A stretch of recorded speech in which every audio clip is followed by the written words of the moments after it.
क्या हुआ जब अमीरों की सैकड़ों लड़कियों को पकड़कर कुछ गुंडे ऐसा कर देते हैं जिन्हें देखकर आपके रोंगटे खड़े हो जाएंगे। तो हेलो दोस्तों, मेरा नाम है राज और आप देख रहे हैं फ्लैश टीवी। तो आज मैं एक्सप्लेन करूंगा न्यू ऑडिट मूवी के शुरू में हम हॉस्पिटल का सीन देखते हैं जहां हम रोनाल्डो को अपनी वाइफ अलीसा के साथ देखते हैं। दरअसल उसकी वाइफ को स्ट्रोक नाम की एक बीमारी हुई होती है, लेकिन अचानक से वहां पर भगदड़ मच जाती है। इस भगदड़ में हॉस्पिटल के अंदर के सभी पेशेंट को वहां से निकाल दिया जाता है और उनकी जगह जिन्हें गहरी चोटें लगी हुई होती हैं उनका इलाज किया जाता है। रोनाल्डो काफी घबरा जाता है, जिसके बाद वह डॉक्टर के पास जाता है। डॉक्टर उसे कहता है कि बाहर दंगे होने के कारण बहुत से लोगों को गहरी चोटें लगी हैं और अब तुम्हें अपनी वाइफ को किसी प्राइवेट हॉस्पिटल में एडमिट करना होगा, जिसके लिए आपको 2 लाख रुपए चाहिएंगे। दरअसल अमीर लोगों ने गरीब लोगों का वोटिंग पाने का हक भी छीन लिया था और बहुत से कारणों की वजह से वहाँ पर दंगे हो रहे थे। रोनाल्डो काफी गरीब था, तो उसके पास तो पैसे है नहीं थे,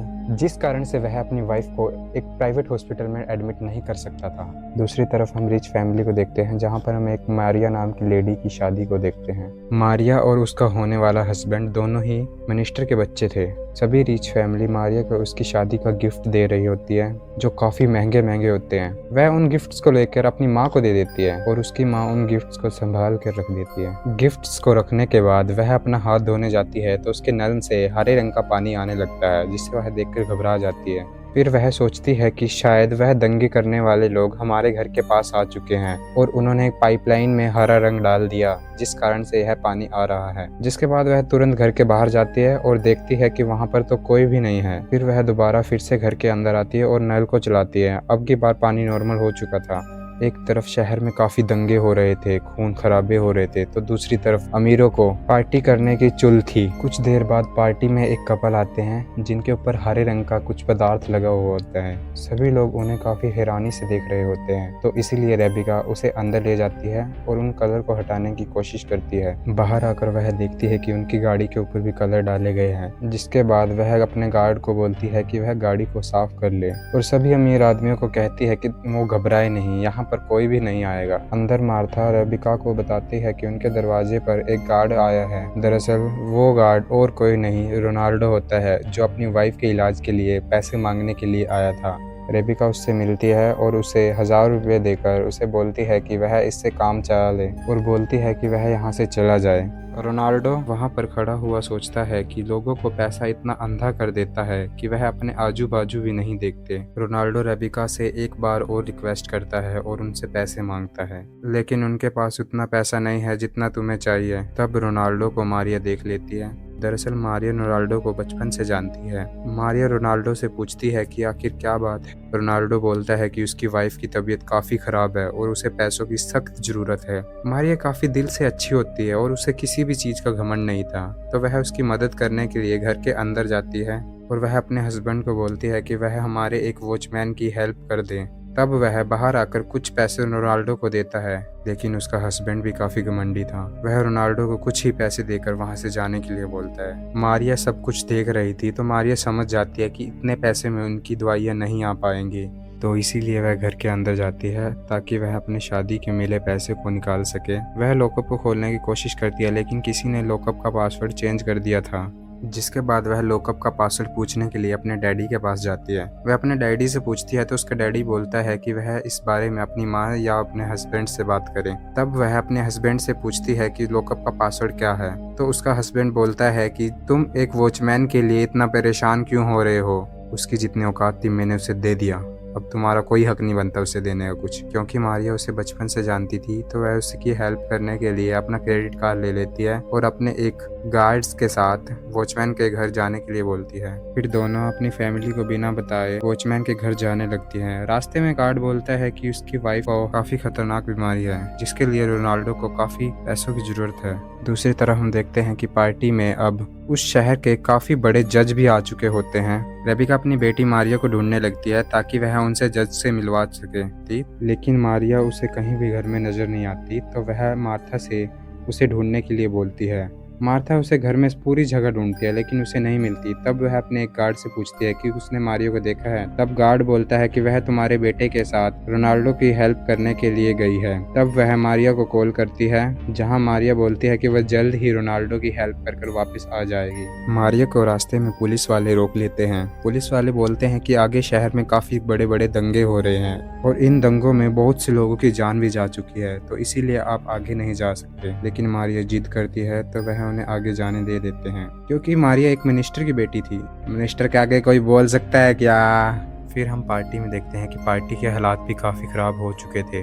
मारिया के घर की दीवारों से टपकर कुछ दंगे करने वाले व्यक्ति वहां पर घुस चुके थे। तब मारिया का डैड सिक्योरिटी को बुलाता है, लेकिन सिक्योरिटी का इंचार्ज भी उनके साथ मिला होता है, जिसके बाद वह उनके पैर पर गोली मारता है। मारिया का हस्बैंड उन्हें अपनी घड़ी देकर बोलता है कि वह इस वॉच को लेकर अपने घर चला जाए, लेकिन वह उसकी वॉच नहीं लेते बल्कि सभी अमीर लोगों को अपने कब्जे में कर लेते हैं और उसके बाद सभी गरीब लोग वहां पर घुस जाते हैं और अब इस घर में सभी लोग तबाही मचा देते हैं। सिक्योरिटी इंचार्ज रेबिका को अपने साथ ले जाता है और उस लॉकअप से पैसे निकलवा लेता है। पैसे निकालने के बाद वह उसे जान से मार देता है, जिससे हमें यह समझ तो आ गया था यह चाहे पैसे भी दे दे पर इन्होंने इनकी जान ही लेनी है। इन्होंने अपना गुस्सा कहीं न कहीं निकालना है। दरअसल इन गरीब लोगों का दंगा करने का कारण सिर्फ ये था क्योंकि इनकी वोटिंग करने का हक छीन लिया गया और बहुत सारे हक अलग अलग तरीके के हक छीन लिए गए, जिससे अमीर और अमीर होता चला गया और गरीब हो गया। इतने में एक आदमी एक बिजनेसमैन के पास जाता है और उसके पास जितना भी पैसा है उसे अपने बैंक में ट्रांसफर करने के लिए बोलता है। जब वह मना कर देता है तो वह उसके सामने ही उसकी वाइफ को मार देता है, जिसके बाद वह अपनी सारी अर्निंग दे देता है। इस पार्टी में मार्था और एक प्रेग्नेंट औरत एक अलमीरा में छुपी होती है। मार्था अपने बेटे को कॉल करके बताती है कि उनकी पार्टी में कुछ गुंडे घुस गए हैं और उन्हें मारने लग रहे हैं, जिसके बाद दंगे करने वाले लोग उनकी आवाज सुन लेते हैं और उन्हें वहां से निकालकर मार देते हैं, जिसमें प्रेग्नेंट औरत को भी वह जिंदा नहीं छोड़ते, उसे जान से मार देते हैं। ये मौत काफी दर्दनाक होती है, जिसे देखकर मुझे खुद आंसू आ गए। दूसरी तरफ हम मारिया को देखते हैं, जहां पर दंगों के बीच में उनकी गाड़ी फंस चुकी थी। सभी गरीब लोग उसे गाड़ी से बाहर निकालने की कोशिश कर रहे थे क्योंकि वह अमीर घर की लग रही थी। जिसके बाद गार्ड बोलता है कि वह गाड़ी चलाएगा और आप झुककर बैठ ताकि उनकी शक्ल उन्हें ना दिखाई दे, क्योंकि गार्ड देखने में अमीर नहीं लग रहा था तो लोग उन्हें जाने देते हैं। कुछ ही देर में वह रोनाल्डो के घर पहुंच जाती है और रोनाल्डो और उसकी वाइफ को दिलासा देती है कि वह उनका इलाज बड़े से बड़े हॉस्पिटल में कराएगी और उसका खर्चा वह खुद उठाएगी। उसके बाद वह रोनाल्डो को बोलती है कि आज रात वह उनके पास ही रहेगी। मारिया रात को देखती है कि अब दंगे काफी बड़े लेवल पर जा चुके हैं, लोग एक दूसरे को ही मार रहे थे। दंगों के कारण सभी लाइन और नेटवर्क बंद किया होता है, जिस कारण से मारिया किसी से कांटेक्ट नहीं कर सकती थी। रात को हम दूसरी तरफ देखते हैं कि मार्था अभी भी जिंदा है और बाहर बहुत ही ज्यादा खतरनाक दंगे चल रहे हैं, जिसे देखकर आपका भी सुसु निकल जाएगा। जैसे तैसे यह रात निकल जाती है तो अगले दिन मारिया आसपास का माहौल देखकर रोने लगती है, तो वह अपने गार्ड को बोलती है कि वह अपने घर जाना चाहती है। जिसके बाद उसका गार्ड आसपास का माहौल देखने के लिए बाहर जाता है, लेकिन कुछ फौजी उसे पकड़ लेते हैं। वह फौजियों को बताता है कि उनके पास मिनिस्टर की बेटी है जो कि आपने सुरक्षित मिनिस्टर के घर पर छोड़नी है। जिसके बाद वह मारिया को अपने एक ट्रक में बिठा लेते हैं। पर स्टोरी में ट्विस्ट यहाँ पर आता है। दरअसल वह फौजी असली फौजी नहीं थे बल्कि एक गुंडे थे। वह अपने साथ उसे एक फैक्ट्री में ले जाते हैं, जहाँ पर अमीर घर की लड़कियों को पकड़कर उन्हें एक कमरे में बंद किया होता है। दूसरी तरफ हम मारिया के गार्ड को देखते हैं जो अपनी माँ मार्था को देखकर काफी खुश होता है। वह अपनी माँ को बताता है कि उसने मारिया को फौजियों के हवाले कर दिया ताकि वह उनके घर पहुंचा दे, लेकिन यह सुनकर वह और घबरा जाती है। दूसरी तरफ हम देखते हैं कि मारिया के साथ बहुत सी लड़कियों को चेयर पर बिठाकर उनका नाम पूछते हैं, उनकी डिटेल्स पूछते हैं, उनका बैंक अकाउंट नंबर पूछते हैं और उनके पेरेंट्स के नंबर लेते हैं, ताकि बाद में वह उनके पेरेंट्स को ब्लैकमेल करके उनसे पैसे ले सके। फिर हम रोनाल्डो को देखते हैं जो अपनी वाइफ के लिए दवाई लेने के लिए बाहर जाने लग रहा था। तब फौजी बोलते हैं कि वह अपने एरिया से बाहर नहीं जा सकता क्योंकि उसके एरिया का लॉकडाउन अभी भी नहीं खुला है। लेकिन दोस्तों हैरानी की बात तो ये थी कि यह फौजी अमीर लोगों को तो आराम से एक साइड से दूसरी साइड जाने की इजाज़त दे रहे थे,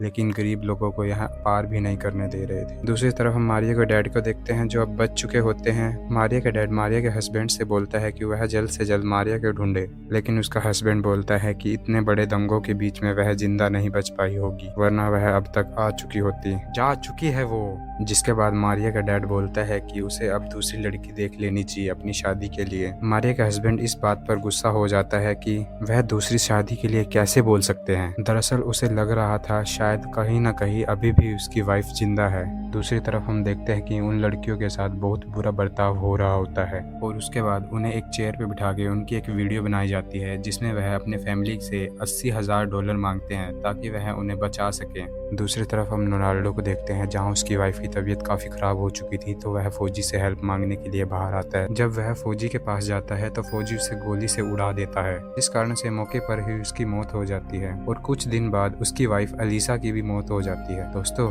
लड़ाई गरीब की हो या अमीर की, हमारा हमेशा गरीब ही जाता है। दूसरी तरफ अमीर घर की लड़कियों की वीडियो उनके घर पहुंचा देती है। एक लड़की के घर वाले उन्हें पूरे पैसे दे देते हैं, लेकिन फिर भी है उस लड़की को ना छोड़कर उसे वहीं पर जिंदा मार देते हैं। लेकिन एक सेकंड, बंदा जिंदा ही मरता है, मरा हुआ को कौन मार सकता है? फिर हम मारिया को देखते हैं जिसे एक औरत अलग से एक कमरे में बंद कर देती है और मारिया को बोलती है कि वह उसे बचाने की पूरी कोशिश करेगी। फिर हम मारिया के एक क्रिश्चियन नाम के गार्ड को देखते हैं और उनसे $80,000 मांगते हैं ताकि वह मारिया को छोड़ सके। लेकिन क्रिश्चियन कहता है कि मेरे पास इतने पैसे नहीं है कि मैं मारिया को बचा सकूं। जिसके बाद वह गुंडे बोलते हैं कि वह उनके फैमिली में काम करता है तो वह उनकी फैमिली से हेल्प मांग सकता है। अगले दिन हम मारिया के डैड को देखते हैं जो एक मिनिस्टर से हेल्प मांग रहा होता है। उसका मिनिस्टर बोलता है कि वह जल्द ही उसकी बेटी को बचा लेंगे, आप टेंशन मत लो और यह वीडियो किसी को ना दिखाएं आगे। फिर हम क्रिश्चियन को देखते हैं जो उनकी फैमिली के पास जाता है और उसके हस्बैंड को बोलता है कि उन्हें $80,000 चाहिए जिससे वह मारिया को छोड़ देंगे। उसका हस्बैंड मारिया के डैड से $80,000 ले लेता है और उन गुंडों को दे देता है, लेकिन वह गुंडे पैसे लेने के बाद भी उनसे और $80,000 मांगते हैं। जिसके बाद मारिया का हस्बैंड उसके डैडी से बोलता है कि और पैसे देना हमारे लिए असंभव है। जिसके बाद उसका हस्बैंड एक प्लान बनाता है और वह उन गुंडों को कॉल कर बोलता है कि उन्होंने पैसों का जुगाड़ कर लिया है, वह आकर ले जाए। जब वह उनके कमरे में आते हैं पैसे लेने के लिए तो यह अचानक से उन्हें पकड़ लेते हैं और काफ़ी बुरी तरीके से मारते हैं। जिसके बाद वह मारिया का पता बता देते हैं। फिर सभी फौजी उनकी जान बचाने के लिए उस फैक्ट्री पर चले जाते हैं, लेकिन मारिया को वहाँ से नहीं छोड़ा जाता बल्कि एक गाड़ी में बिठाकर क्रिश्चियन के घर ले आते हैं और क्रिश्चियन को एक अलग रूम में मार दिया जाता है तो मारिया को एक अलग रूम में मार दिया जाता है। दरअसल उन्होंने ऐसा इसलिए किया क्योंकि मारिया ने उसने